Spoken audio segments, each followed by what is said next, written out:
This is the Global Podcast Network, where executives and professionals connect, share, and inspire. Stay tuned for the conversations that drive success.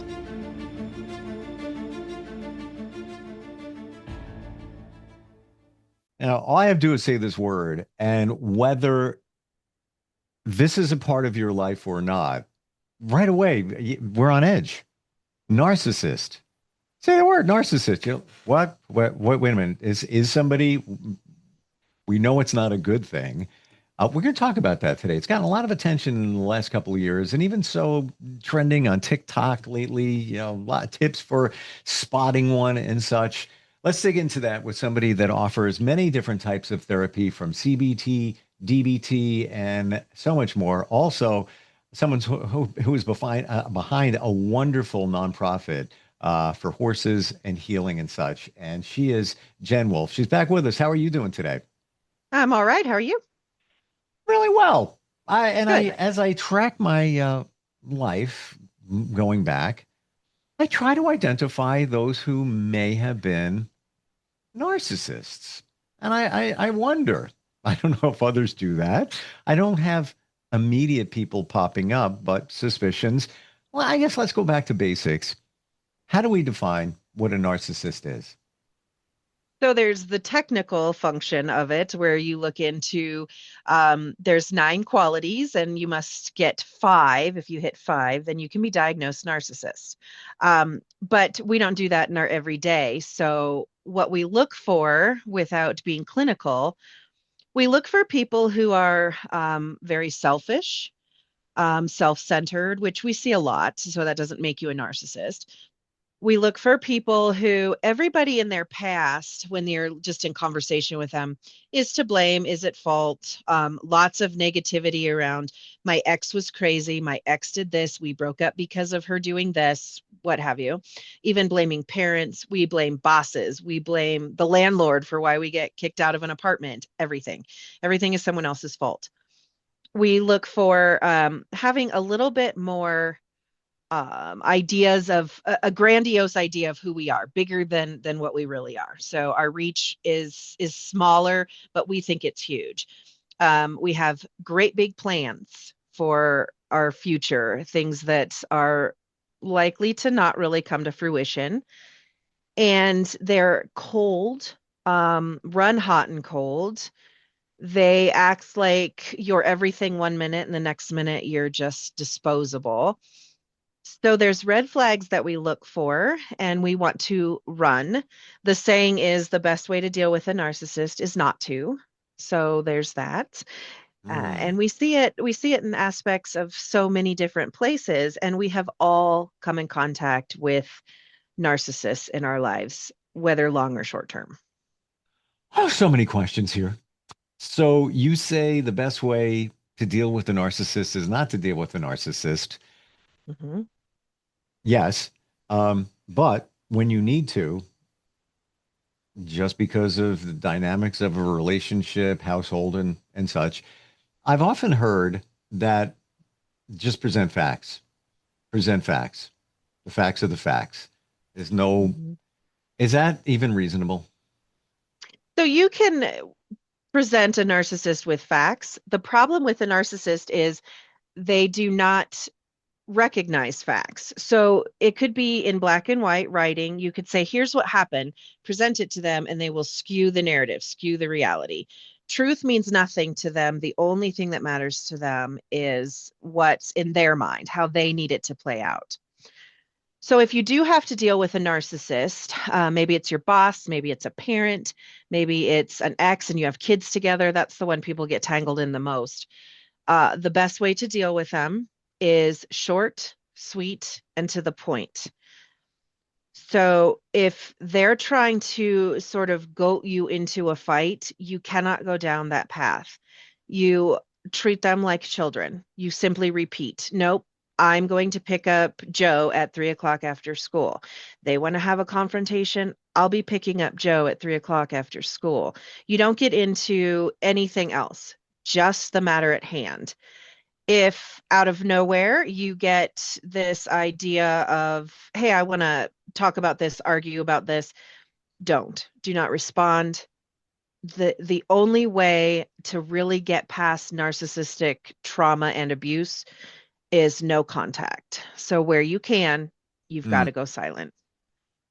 That is very challenging because let's say it's your partner, your spouse, and I'm going to say it's no surprise. You saw signs along the way until you had that moment of, oh, this is what I'm dealing with. So keeping that communication short in that situation, very challenging, right? It really is. It really is. And what's tricky about narcissists is we often find ourselves in a relationship with them because they were Prince Charming. They were everything we wanted in the beginning. And you think, man, this is too good to be true. It's my soulmate. And after somewhere, usually between 4 and 8 months, the mask starts to slip, and you think, who is this person? And by then, they've manipulated, they've gotten you. Hmm. Digression, but applies. In my journey, everyone shows you who they are in the beginning. Mhm. The answer is there, the signs are there. We don't see it. And a lot of times I think the narcissist is that they're showing you. But like you Mhm. say, new relationship, you're smitten, everything's great. And a lot of times you just choose to, it's not a big deal. I just put that aside. Yeah, it's all good. It's all good. Where Yep. are we going for dinner? It's there. Hmm. It's there. It is. It's there. And that's kind of one of the things I learned was look for how they talk about their past, the people in their past. Ooh. That will help you in the beginning to not get sort of swooned into their web. It's called love bombing, and they make you feel like you're the greatest thing in the world, that you are everything they've been looking for. So that's wonderful and it feels so good, but we also have to ask questions about what happened in the past, what happened with your divorce, how are you with your parents? And we look for things that indicate everything is everybody else's fault. Poor you, everybody was evil. That will help us to not get caught in that web. I've heard that a narcissist, it starts at childhood. And many times a narcissist is developed born because they didn't get their needs met from their mother, whether it was attention, whether it was soothing and comfort. Have you ever heard that?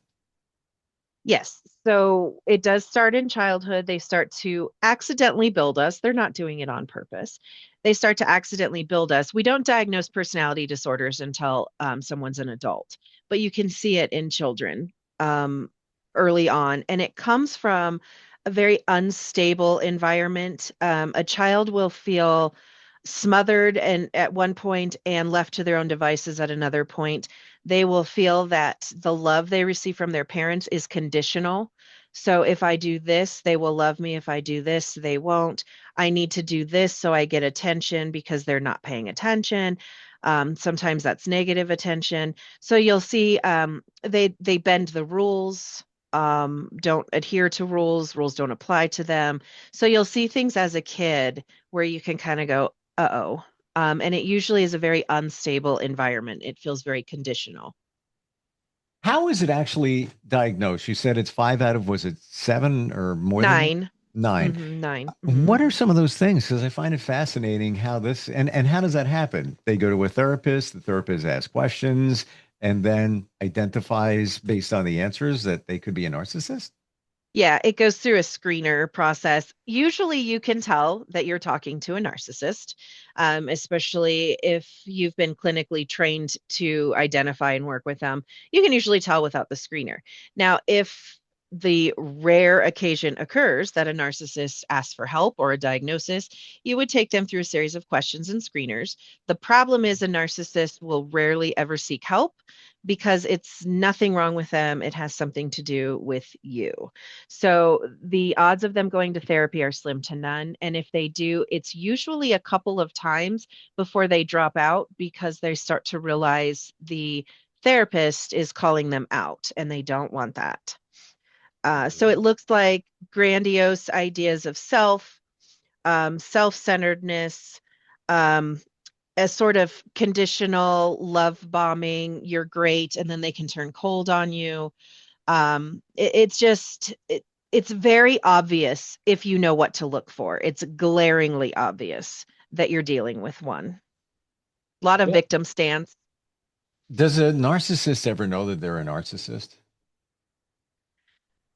I think in rare cases, they may think, huh, something's wrong here. I don't have relationships and I don't love like other people, like something's missing. But for the most part, they do have to really work hard to adhere to their idea of self, because underneath all of this bold grandiosity is a very fragile ego. Mm, So if you are dealing with a narcissist and anything they perceive as a slight, they will go through the roof. So what appears to be a very almost cocky, arrogant type person, underneath they're very wounded. wow. So is it also part of the classic when somebody feels minimized and they just don't have a lot of confidence in themselves, they'll put others down to build themselves up? Absolutely, it's like the schoolyard bully. Yeah. Um, they're struggling somewhere, and so when they come to school, they put the focus on somebody else and bully them so that the focus is off of them and their wounds. So very, very much so like the schoolyard bully. So greater question here. This is a big one. Um, is it their fault? I think originally you could say it's not their fault. I think in the long term, there comes a time where we're adults and we become responsible for our actions, our place in the world, our behaviors. And when people are going through life and people you meet are consistently saying, God, you're mean, or what is your problem? Or where's this coming from? Who are you? Lots of, I call them carcasses in their wake. You got to take a look and say, what is going on here? Maybe I need to talk to somebody. So, not necessarily will they say I'm a narcissist, but I think it's important that everybody recognizes poor behaviors, how they can change that, how they can be a more suitable partner, parent, whatever. I think there comes a time where we have to start looking inside, and they rarely ever can do that. Mm, well, it's taking responsibility. It sounds like they don't take responsibility for anything. No, no. And if you say to them, whether in anger, like, God, you're a narcissist, or calmly, like, do you think perhaps you're narcissistic? In their instant reaction is to say, no, you're the narcissist. You're the crazy one. So if you call them that, they will instantly project and say, you are the crazy one. You're at fault. You're the narcissist. Deflection. Hmm. Big time. Wow. What else do you want us to know about narcissists? They're awful. um, what's fascinating about it is what got me so involved in wanting to learn more about it is the effects that it has on us afterwards. So the rewiring and the patterns in our brain are similar to those with PTSD. So when we study a PTSD brain and we study a narcissistic abuse brain, they're very similar in how the patterns and the changes are. So when somebody says, "Why don't you just leave them?" We can't. We were manipulated slowly over time to think there is nobody else who would come anywhere near us. We're sick, we're wounded. So I stay with this person. We're manipulated to think if I just do this better, or if I work harder at this, um, they will love me. They will come back to the glimpse of the person we every once in a while see who's marvelous. So all the onus gets put on us. And then when you start to call them out, have enough, or they see that you recognize who they are, you get thrown out like yesterday's food.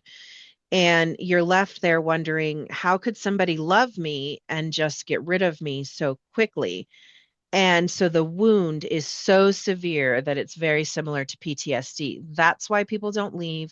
That's why people struggle. And you'll say, why don't you get over it already? You're severely wounded.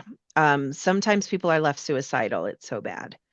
It is no joke dealing with a narcissist. Wow. Um, could you go through a relationship with somebody where it isn't all of those, classic narcissistic signs, but every once in a while something pops up there until one day maybe you start saying something and then they bounce. They're gone. That's it. End of the relationship. Boop, boop, ended it. And that's it. Because they feel that, oh, the jig is up. They figured out who I am. It could be. Usually you're able to identify it sooner because it becomes more and more obvious. But you could have like a long-term relationship with one, and either you are a saint and really good with them and able to make it work, or they're really good at either keeping the mask on or making you feel like you're just crazy if you call them out. But usually early on, you're going to start to feel very uncomfortable, hypervigilant, that the shoe is going to drop. And you worry about that all the time. And when they're wonderful to you, it's you're terrified because you know the other side is lurking. Does it feel when you're in a relationship with a narcissist that you're always on guard? Yes. Mhm. Like, Again, similar to PTSD. Yes. like eggshells. Always. Wow. What's what do you do in that situation? Here you are. You're in a relationship. It's been a number of years. You might have roots, home, family, all of that.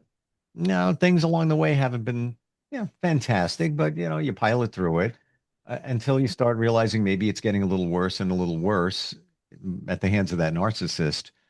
What can you do? What should you do? The very first step is seek help. Seek help with a professional who is extremely well versed in narcissistic trauma. If you recognize that you're possibly in that kind of a relationship, do not do it alone. So, professional help and seek support from a trusted person in your life who you have a constant access to so that if something happens, because unfortunately, with narcissists, the chances of them becoming violent are pretty good at some point. So, we need to have that support system. We need to have the professional. Mm, It's easier said than done, but leave. And when we can't leave, that's why these supports and professionals are so important. Financially, we can't always leave. With children, we don't always want to leave. There's so many factors. mm. So have those people in place first and foremost. Somebody needs to write a book, Living with a Narcissist. Because is that even possible? Like to what we're saying here, sometimes you can't. Sometimes, I mean, eventually, I do believe it will get to the point where you got to go when it gets Mhm. that toxic. But if it's, let's say a 10 on the 10 scale, 10 is intolerable. I feel like packing my bags now. I'm out. I can't deal with you Mhm. anymore. Let's say you're riding at the 5 or the 6 there. You got your good days, you got your bad days. And, is it even possible to navigate that in a halfway decent way? Yes, again with supports. The scary part is they literally take years off of our lives, Mm, because of the stress and the anxiety that they put us through.